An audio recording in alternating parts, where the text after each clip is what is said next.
আসিফ মাহমুদের হাজার কোটি টাকার দুর্নীতির বিচার বাংলাদেশের মাটিতে হবে।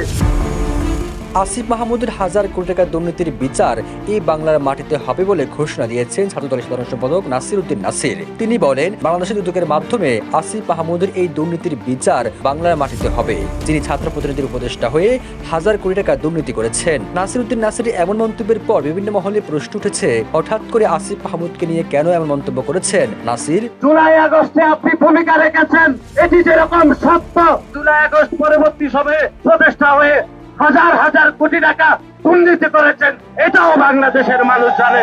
19 জানুয়ারি নির্বাচন কমিশনের সামনে ঘেরাও কর্মসূচিতে এক বক্তব্যে নাসির উদ্দিন নাসির এনসিপি নেতা আসিফ মাহমুদকে উদ্দেশ্য করে বলেন, জুলাই আগস্টে আপনি ভূমিকা রেখেছেন, নেতৃত্ব দিয়েছেন। জুলাই আগস্টে পরবর্তী সময় আপনি উপদেষ্টা হয়ে হাজার কোটি টাকা দুর্নীতি করেছেন, এটা বাংলাদেশের মানুষ জানে। হাজার কোটি টাকার দুর্নীতির বিষয়টি ওপেন সিক্রেট বলেও মন্তব্য করেন তিনি।